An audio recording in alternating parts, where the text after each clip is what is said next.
I had this very curious question in my mind. So since I'm here at India right now, you are from South Africa. So tell me, what is the level of awareness amongst the people of South Africa about AI?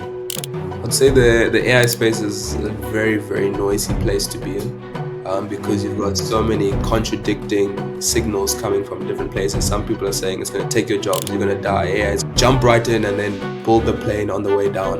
You won't have it figured out, but you just need to figure it out in the process of doing it. So, like most of these platforms might, like in total, could cost something like $100 or $80 per month. So that just puts to say, hey, I'll build this for you as long as you pay for it.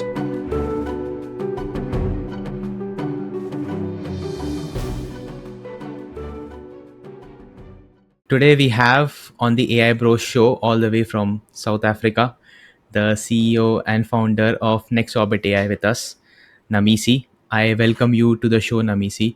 How is it going at your end? Thank you so much for having me. We've spoken about this, getting me on this podcast for quite a while. I'm just happy to Yeah. finally be on the podcast, and yeah, everything's going well. Things are Mhm. working. Things are doing as expected. But yeah, everything's good. Great, great, great. Sounds good. So let's start with where are you originally from, and what exactly inspired you to start your own online AI agency? Okay, so I'm from South Africa originally. Lived here Mm-hmm. my whole life, and Mm-hmm. entrepreneurship has just been something that's really like gravitated. Like I've always gravitated towards. And Mm-hmm. I'd watched all the Iman Gatsis, all the Liam Otleys, all these YouTube and like these social media Mm-hmm. presentations. I'm like, I could do that, right?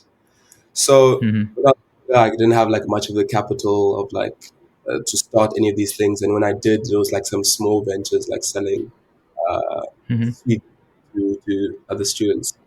Um, so yeah, that's how I got started into like entrepreneurship. But then Mm-hmm. later like sort of end of last year and start of this year, I discovered the AI agency space and the possibilities that are there in with AI and for businesses.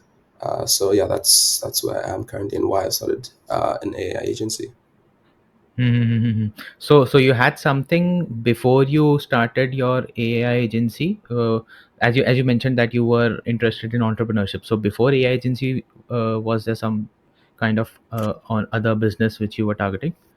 Yeah, I tried a stint at dropshipping, but Okay. it was not very profitable at all. Like I was spending so Okay. much money on ads, and then the return on ad spend was just not reflecting. So I Mm-hmm. realized that this is an unsustainable model. That the amount of like capital that you need and volume, or you need to like Mm-hmm. try and find a winning product is just it's like the market's very oversaturated and it's done. Like if you're established in the space, you can do very well, but I think there's Mm-hmm. better like ventures which you can do. And then other than that, yeah, that's the only thing I've done for entrepreneurship before my agency. Okay, okay, sounds good. Actually, people, many of us have might have tried drop shipping. Some could exceed, many couldn't. So it's kind of a learning which we all can take. Like because I've seen many influencers, uh, they they had promoted drop shipping back then when it was like when it was on boom. So Yeah. everyone felt like drop shipping is some kind of a money minting machine thing, which we when once we get entered, everyone is going to earn in that space, but that's not true actually.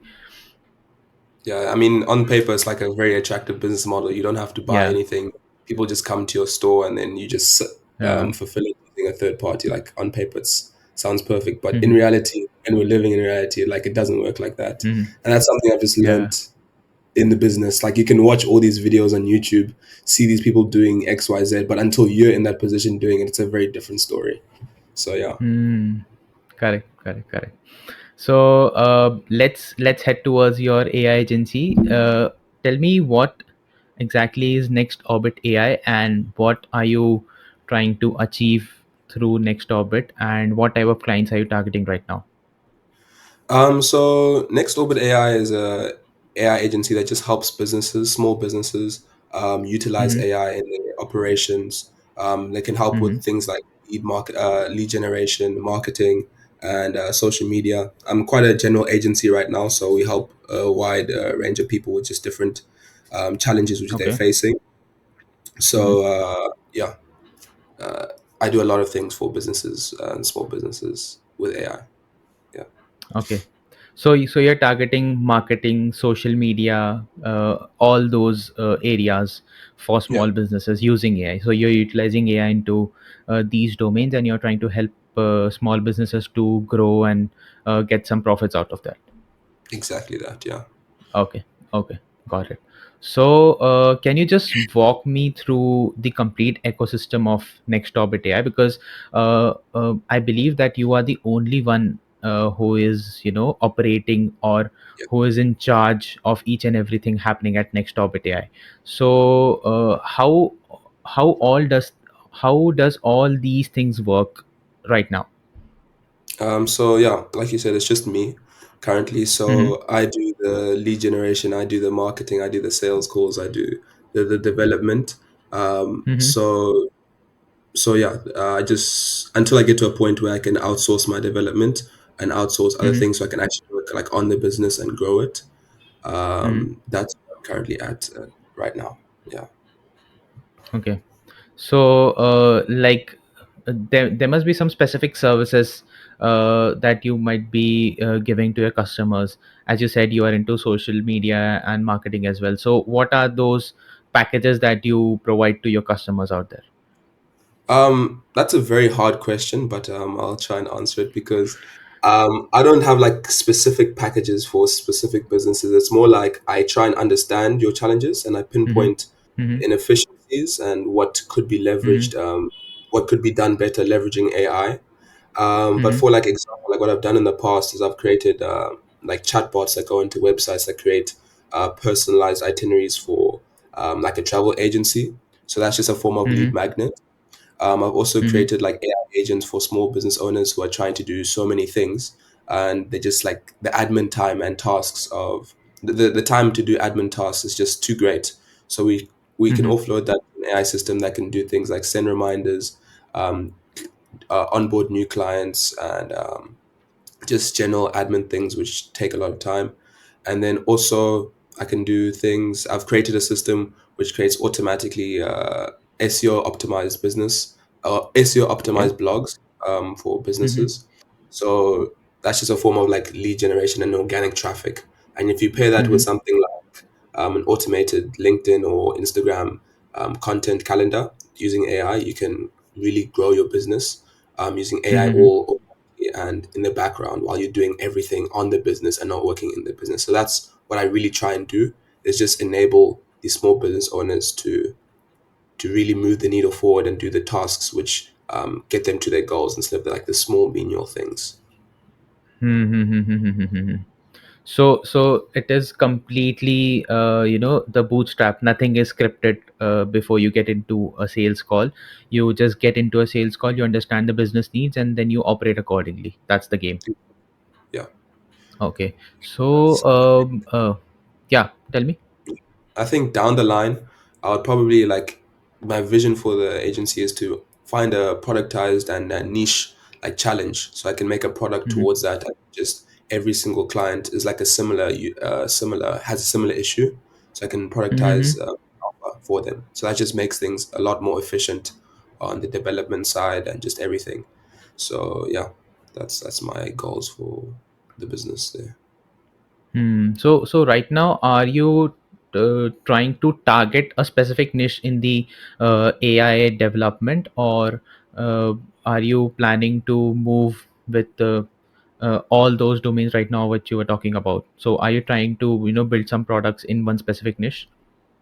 Uh, well, I'm just building products until I get Mm-hmm. to a point where I can say this solution was the Mm-hmm. most had the most ROI for the Okay. client, and then Mm-hmm. I over index into that solution because if that one Mm-hmm. over say the automation for LinkedIn content does a lot better Mm-hmm. than the SEO blog content, obviously I'm going to index on that because it provides better returns for my clients. So I think Okay. it's about iteration and just understanding what is moving the needle and what is doing the most for your business owners and your clients. Mm-hmm. Sounds good. But I would like to know, with your experience, since you are iterating through all the different types of developments that can happen in the AI space. You have also worked with chatbots. You have also worked in, I suppose, voice agents, as I believe. Yeah, So, as far as I know, chatbot, automations, and voice agents, these three are completely different areas, and has a very broad spectrum in its own right. yeah. So tell me, with your experience, which area do you believe is the has the best ROI right now? I think voice agents currently is a field where the ROI is actually quite very good. For Okay. example, like you can pre-qualify leads that come into you, or what's it who come into your business. And there's Hmm. some MIT studies and Harvard business studies that say like if you can respond to a lead inquiry within 5 minutes, you're 100 Hmm. times more likely to convert that lead. So Okay. AI voice agents can do that conversion for you like 24/7, 365. Right. And they just increase the chance of you converting that lead. So that's ROI on the inbound side. And that's Hmm. not even during outbound side. These assistants can do mass outbound calls to like say your database of clients and just say, okay, hey, we've got this new promotion. Would you be interested in like doing something? It can do all of this like very at a fraction of a cost and at scale. So I think that's Hmm. what's so attractive about voice agents because the ROI is there. It's like it's immediate. Yeah. So Hmm. Okay. So the voice agents has the highest ROI according to you, right? yeah, I think that's a Hmm. great place, an exciting place to be. Hmm. Interesting, interesting. So, okay. So, for all our viewers who are watching this podcast right now, I would like to tell you guys an interesting fact that Namisi has recently been into his college. He has recently completed his high school, if I'm not wrong, Namisi, Yeah. right? Yeah. Yeah. So, tell me, at such a young age, you decided to work into this AI agency model, right? Mm. What are your long term plans with regards to this AI agency model? Are you planning to scale this up to a certain extent? Are you planning to have a future in this area, or are you planning something else? Um, so I think so. What's attractive to me is AI in general, right? And AI is Hmm. a massive space to be in, and it's the way the world is moving towards. And I Okay. think the best on ramp onto that platform of AI is through an agency. Hmm. So once you can build an agency to a specific level, you can maybe whilst you're building that agency, you can find like productized offers um, with solutions to your clients' challenges, which actually many people are facing, which you can productize, like I said. And Hmm. that's just when you're building up. So you can create a SaaS for that, like a software as a service for that specific Hmm. side, and you can only get that knowledge once you're solving challenges for your clients. And then you can also grow your agency to a space where you can exit, right? And you can start a new AI venture and start a new AI company that's actually Hmm. like doing the training of the models and doing everything that's like more in depth on AI because it is Hmm. quite expensive to like go to that level of like where you're developing your models and everything like that. So to get to that level, I think the best place to start is with an AI agency.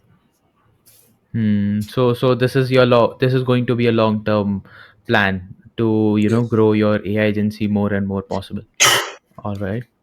yeah, All right.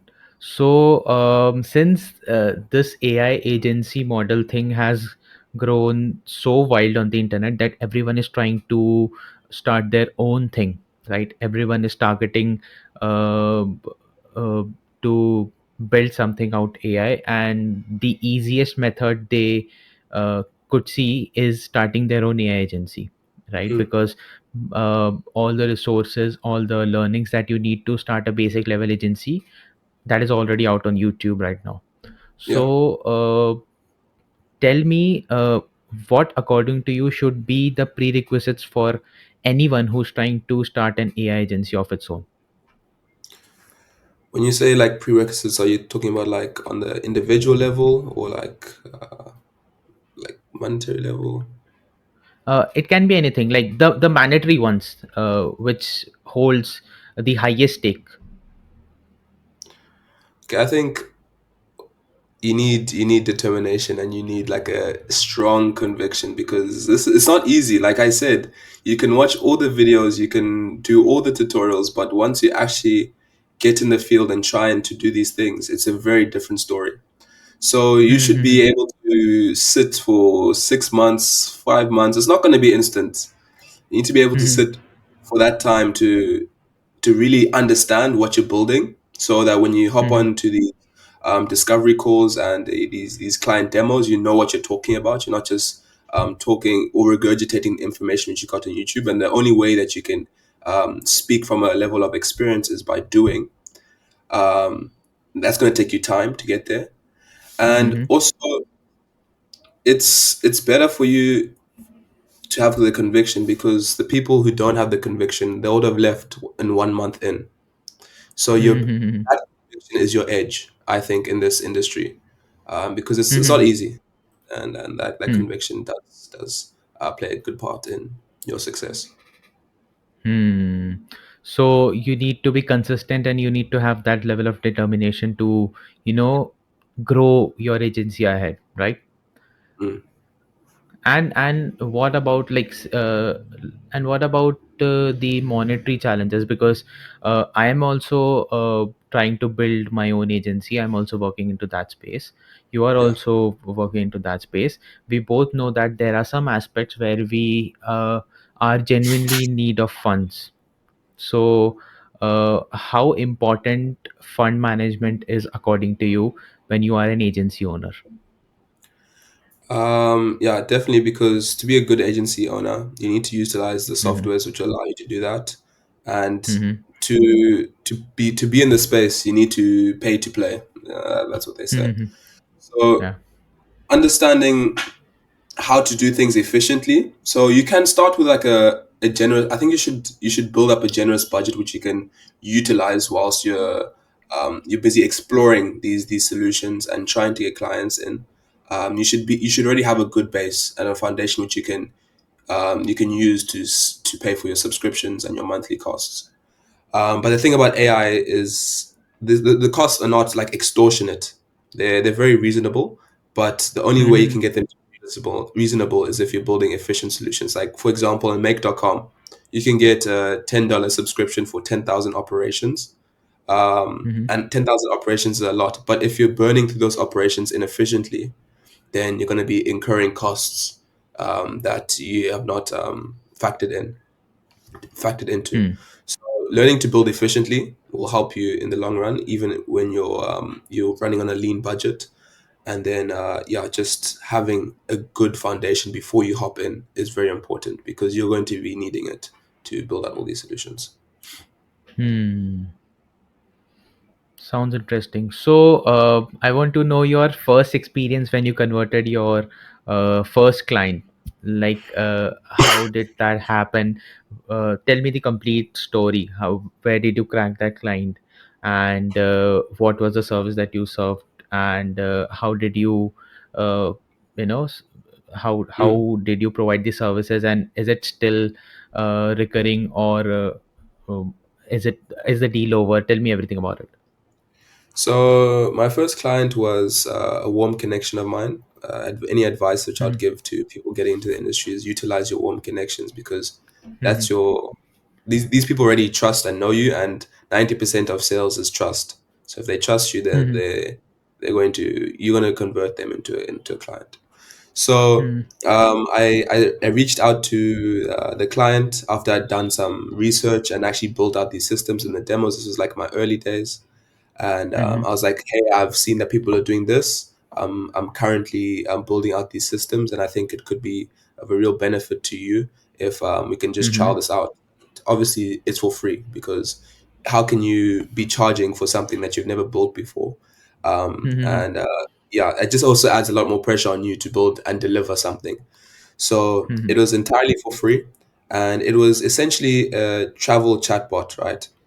That has understanding of the travel agency's packages, what they're currently offering, and it can dynamically recommend a travel itinerary to every single user that Mhm. goes to the site, and Mhm. that's what it does.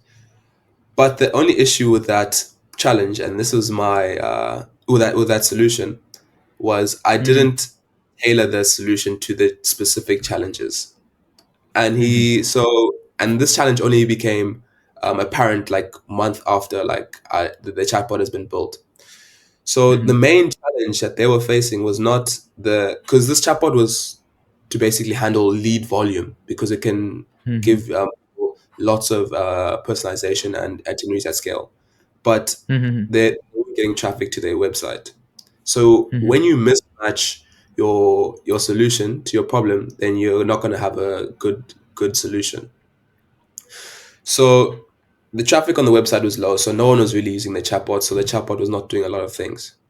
So I obviously I'm seeing all of these metrics on my side, and I set up another meeting with the client, and I'm like, hey, this is what's happening, and then through that we revealed that the real issue is traffic to the website.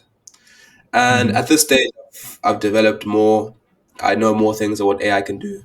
So I created a new solution, which is the SEO blog optimizer and producer, which which will generate traffic to the website, which is solving the key issue of traffic and visibility. So that's the story of my first client. Hmm.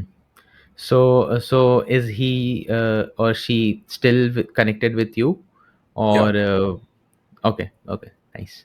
So So yeah, yeah, I'm yeah. currently just, because it's a collaborative process between like you and your first Mm, clients because you're trying to build something that will get them results whilst also you're mm, trying to build up a catalog of testimonials and case studies. So mhm, obviously, it's not just you know the solution is going to work, so you just provide it to them and say, okay, look, I'm done. You work through them, you work with them whilst the solution is live, and you can iterate on the mhm, solution, make edits which they might request, or do optimizations which you find out when it's actually being used, and in not in some just some Vapi library. No, when it's being used by a real business, so you get some mhm, real data that you can utilize to optimize your systems. So mhm. yeah, it's very Okay. important to have that connection with the first clients. Hmm. All right. So since we are on the topic of sales and marketing side, and majorly on the lead generation side, so tell me your story of being a sales expert. Like, since you have been into sales calls, you have converted few clients, and you are working your agency is going really good. So there might be some story behind that struggle behind. Where you initially struggled with the sales call, or you are not able to get ideas of uh, how and what to pitch to the client when you are in a sales call, or was that the opposite case? So tell me about it. I wouldn't consider myself an expert, but I Uh-huh. appreciate that. I think obviously at the start, like getting on sales calls was like very nerve wracking. Like you don't know what Mhm. you're gonna say, what you're gonna offer the solution, or what your solution is going to be.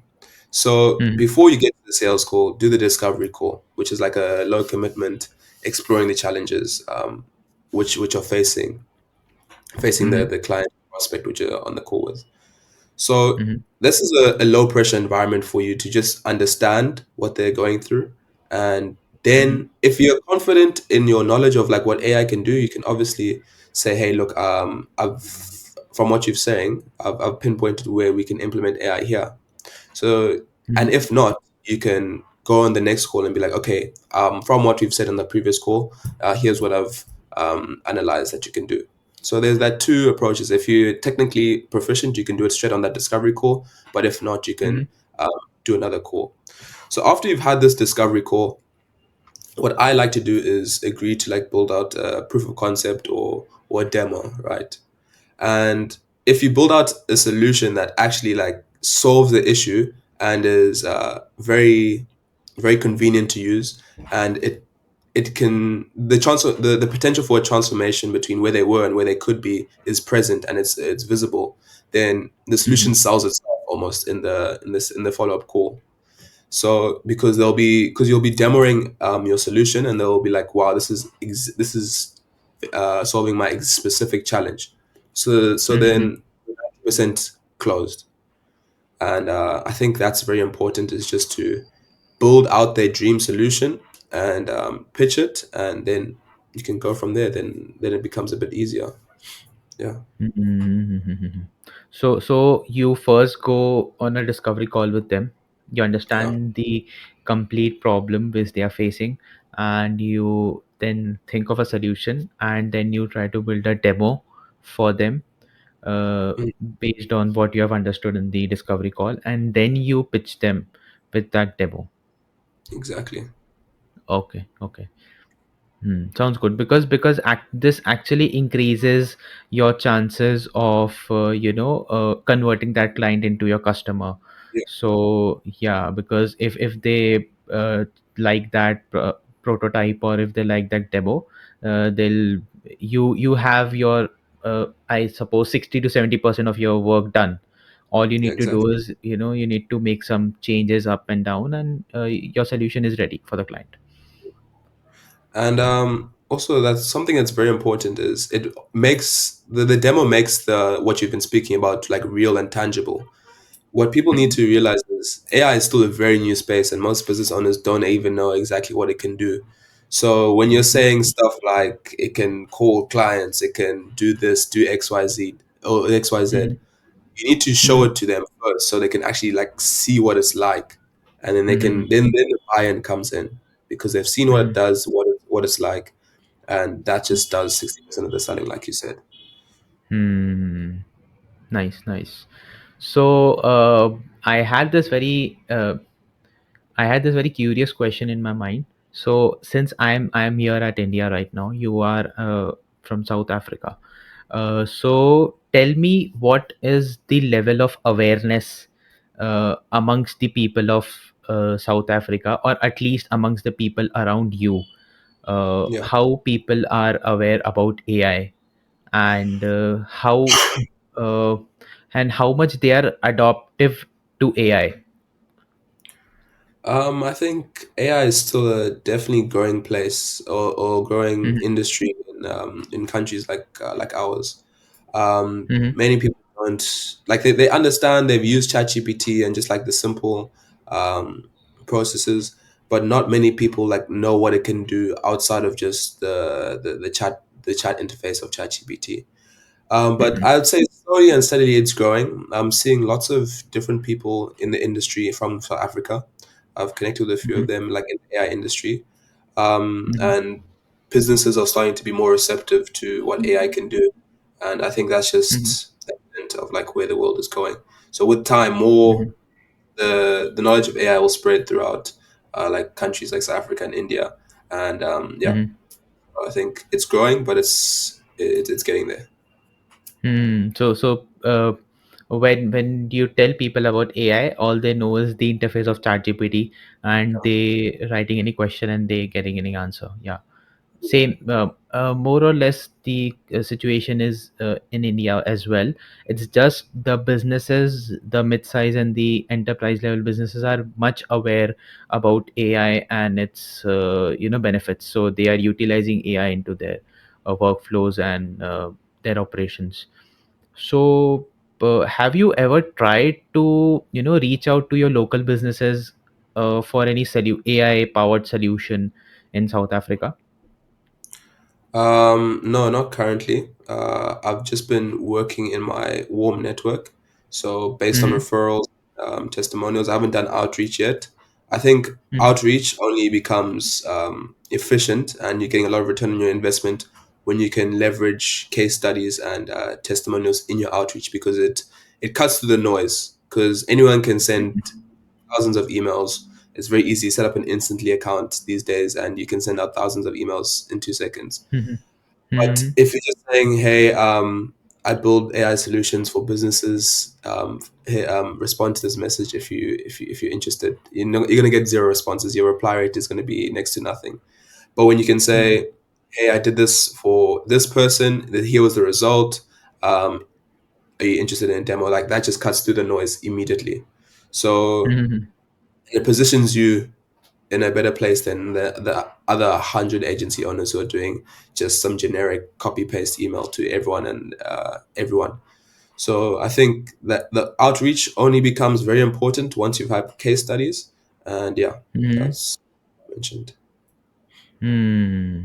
Okay. So before you go to the actual outreach thing to the outer world, first you should try to build some testimonials from your inner circle or from your warm leads, as you mentioned, so that you have something in your hand so that you can show it to them. Yeah, because like I said, like Hmm. 90% of sales is trust. So if Hmm. some random person's gonna come into my inbox saying that I can do this, and they've not given me any proof of it, then I'm just not going Hmm. to acknowledge it whatsoever. So yeah. Hmm. Hmm. Got it. Got it. So I believe you recently posted one video on your YouTube where you mentioned something about managing from university to gym to the agency thing. Yeah. So tell me something about it. How do you actually manage your time on a day-to-day basis? Because you are also into your college right now. You're also managing your agency, and you are the only one at your agency. So tell us something about that. Yeah, it's definitely not easy, and there's lots of late nights that are there. But Mhm. I think the only way I'm making it work is through like rigorous time management. Mhm. Every Sunday, every night before, I'm prioritizing my task, what needs to get done, things I Mhm. need to do, and that's the only way I can get it done. Because if you don't know what you need to do, you're just never going to do it. So it's Definitely. just Yeah. management, just also the discipline to stick to it. Once you said I'm going to do this today, you better do it. Otherwise, you're Mm. not going to get it. So yeah. Hmm. Hmm. So how does a day in your life look like? Like right from you get up to going to the college. Just describe that if you can. Okay, sure. So I live quite close to campus, and so it's a Mm-hmm. quick walk to campus. I just walk there and back. I usually have all my lectures in the morning, Mm-hmm. from around 8 until 11 or 12 some days. And Mm-hmm. then I do some work on schoolwork, finish any assignments which I have due, study Mm-hmm. for tests coming up if they are there, and then after that I'm fully business, fully recording content, and it's just like outreach as well, but it's just time blocked, right? So from say 1 to 4, I'm going to be building out solutions. From 4 to 6, I'll be building out or doing outreach, and each day I might be editing, or one day I might be recording. It's about time blocking and just picking out the tasks which move the needle forward the most. So that's just how I get it done. Yeah. Hmm. And what about the YouTube videos, and majorly the idea behind the YouTube videos? Because I tell you, we also have a YouTube channel, and where all these podcasts and discussions goes. And before our podcast used to uh, be scheduled, we used to have our individual content where we used to tell about automations and the recent AI models, maybe something that Google bought, and something like that. So Yeah. for me, that was very difficult because the ideation part for a video is something that takes a lot of time, according to me, because coming up with something, coming up with an idea which works for each and everyone, or which holds the interests of your audience, is very very difficult and very challenging. So how do you approach that? I think what I'm doing is I'm documenting the process and I'm documenting my learnings. I'm documenting what I'm doing. And Mm-hmm. that just creates natural content ideas. So, for example, if I'm learning how to build Vapi or agents, and for Mm-hmm. my clients, and I need to do specific things, I'm gonna start making videos on Vapi agents and its use cases, best Mm-hmm. practices, and what it can do. For example, if there's another example could be like the lovable AI, like website building. I Mm-hmm. realized that I needed to rebuild my website because it was quite poor. So I went on to Lovable AI, made my own website, and then I Mm-hmm. made a YouTube video teaching people how to make websites using Lovable. So you, if you frame it like, how can I teach someone what I'm doing, or how can I expose and enlighten people to something that they maybe haven't heard before from what you're currently doing, the content becomes a lot easier. The ideation phase, when you're just tracking what you're doing and just filtering that out to YouTube, I think that just makes it a lot easier. So you're basically documenting your journey on your YouTube channel. You are, yeah, you're just documenting it and you are posting it online. So that makes your work easier.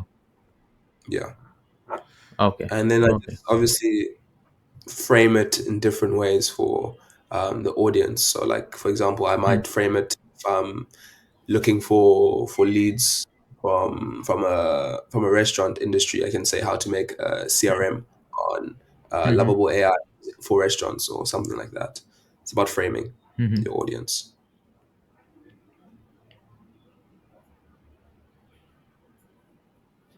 Hello. Uh, Hello. Yeah. I think there was some internet issue. Can you hear me now? Yeah, you're good. Yeah. Yeah. Okay. All right. So, okay. So tell me this. Tell me something that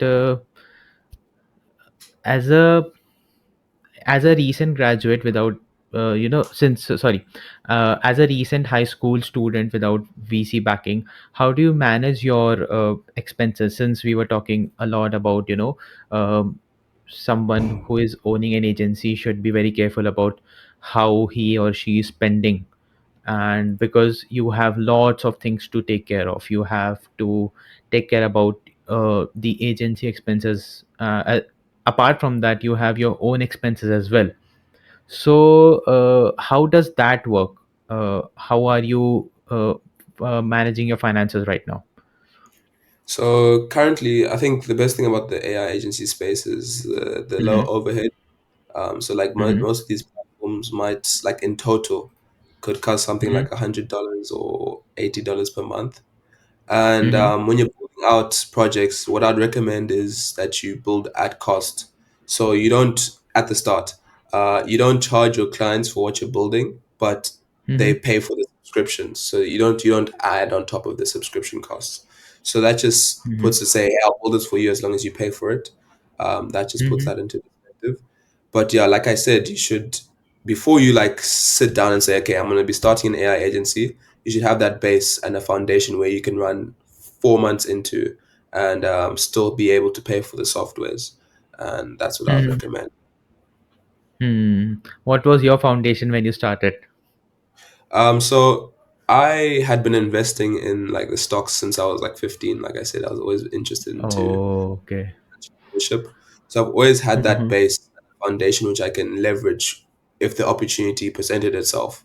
So like I started with something like what, $200 around there, Mm-hmm. and that Mm-hmm. gave me some runway to learn the systems and actually just develop the solutions. So I say like 200 to like 600 if you want to really stretch how far you can go Mm-hmm.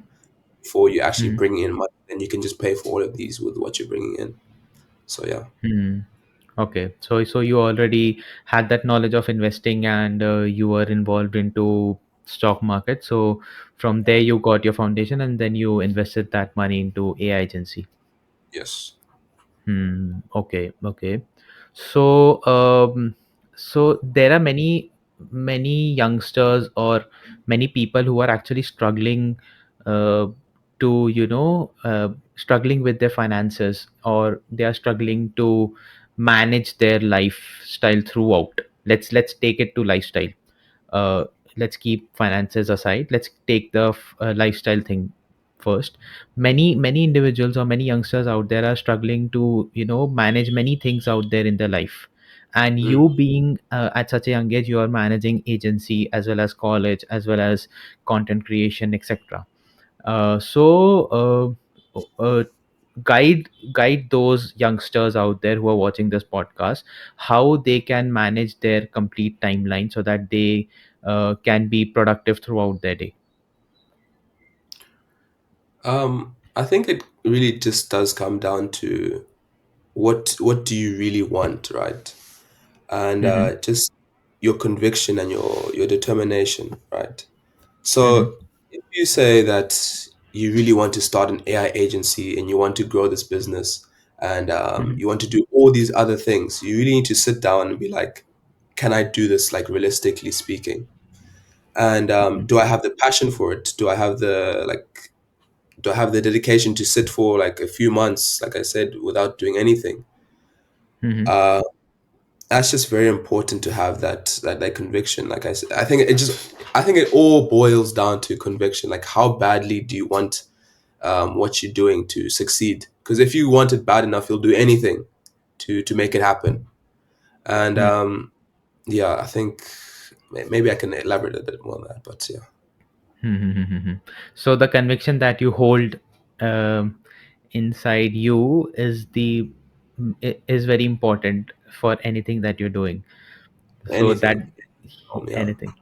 Okay, so that teaches you time management, that teaches you each and everything that you want to achieve in life. yeah. Okay, okay. So, uh, tell me, as an agency owner, what tools do you use very frequently, or what tools are handy to you in your day-to-day work or lifestyle? So obviously, I use ChatGPT for lots of Mm-hmm. different things, Mm-hmm. from like scripting, descriptions, emails, Mm-hmm. everything like that GPT can do. Mm-hmm. Then for content creation, what I've realized is that a tool that I can use to like speed up the whole process of content creation is this tool called Teller. It's a video recorder, and it also like it kind of pseudo edits it for you. So like you can remove white space and just empty sounds. You can remove Mm-hmm. like filler words and things like that, and it does it very quickly, like within a few minutes. That's a Mm-hmm. very it's a key tool that unlocked like a lot of productivity and just being able to produce a lot of content. Mm-hmm. That's Teller. And then I use for like building out solutions. I use make.com a lot. That's what I use for automations. So Mm-hmm. automation across different platforms from emails to um, blog generation. I think make.com is a very fundamental tool that every agency owner should really learn because it opens up so much more from like the native platforms of Mm-hmm. say Voiceflow. Also like Voiceflow is a solution which you can build chatbots on, but it's only on Voiceflow. So if you can connect a make.com scenario to Voiceflow, you can do so much more with your agents which you create on Voiceflow. For voice agents, I would really recommend Vapi. It's quite easy to learn and it gets easy to get started on as well. And I would say also I use a lot of GPT assistants. I create my own GPT assistants, which are trained on my knowledge and also the Mm-hmm. knowledge of people I look up to and like mentors in the space. So like, for example, I've got an Alex Hormozy GPT assistant, which knows Alex Hormozy's content, like his YouTube, his advice, his books, and everything like that. But then it also knows me Mm-hmm. personally, what I'm doing, and what my goals are. So it knows exactly every in and out of my business, and it's like almost my consultant. So you can utilize GPT assistants in that way, and Mm-hmm. yeah, I think that's about my tech stack. Interesting. Mm. So, as you might also know, that there are many theories out there related to the future of AI and the symbiosis of AI and humankind. Some say that AI is going to take our jobs completely. Some say that AI and humankind will coexist, and only the ones who knows how to leverage AI will survive and the rest might lose their jobs. Some say that we all, each and every country should have their own LLM trained in their native languages, etc. things. What is your take on the future of AI? Where do you see the future of AI heading to? I'd say the AI space is a very, very noisy place to be in, Hmm. because you've got so many contradicting signals coming from different places. Some people are saying it's going to take your jobs, you're going to die, AI is going to take over, the AGI is going to replace all of us. But then you've also got Hmm. people who are saying like, yeah, the AI is the future. You need to be utilizing AI and everything like that. Hmm. And I think I stand in a bit of a nuanced position, which I do believe that it will bring enhance a lot of operations which people are currently doing. Like Hmm. that's just fact. Full stop. AI Hmm. will optimize the way people do things, and Hmm. I'm not sure if it will replace specific roles and specific jobs. That's just has to be from time. We'll have to find that out. But Hmm. I think the only way that AI and humans can coexist is if we um, use it in a way that complements each other, right? Okay. So we enhance current processes that people are doing utilizing AI. So Hmm. you always need that human connection, and that Hmm. human aspect of people to people contact will always be there. And I think that's not something that AI can replicate and replace. But AI can replicate and replace like the menial tasks and those small low hanging fruits, as some people might call it. So I think there's levels to AI automation, what it can completely replace, and industries which can completely be eradicated. But then there's industries which are so core to the fundamentals of humans and society that I don't think AI can touch. And yeah, that's what I think. Hmm. Interesting insights. So, some few words for the common people around there who have still not experienced the benefits or the power of AI, who are not aware what AI is. How should they prepare for the AI revolution out there? I would say it's critical almost to know what AI can do and have that Mm-hmm. understanding of the knowledge of AI. Because if Mm-hmm. you're in the dark and everyone else is doing things which you never imagined possible using AI, Mm-hmm. then Mm-hmm. you'll be on the back foot forever. So I think it's very important to just gain like knowledge. You don't have to gain like first hands-on experience. It'll be beneficial to you by far to gain like experience of building out these systems. But being able to know what they can do is also half the battle in understanding where AI can go. So I'd say expose yourself to as many AI influencers as possible. Go into YouTube, see what's trending on people that people are doing with AI. Go into your preferred news source and see what people are doing with AI. I think it's just very important for everyone to be AI literate because it is very important. Yeah. So you start small. Mm-hmm. Start with the YouTube. Start with the news feed. Start with the um, just getting the information, and then if you really want to, you can start building out these solutions for yourself, or even start building out some small things for you, not even for other businesses. So yeah. Hmm. Interesting. So, I believe that can be the end of our discussion. This was very insightful thing that we discussed over here. I personally learned many things from you. Thank you so much for being on the show, Namisi. It was great discussion that we had over here. I believe that our audience will surely reciprocate with what we discussed over here, and they are definitely going to implement in their lifestyle ahead.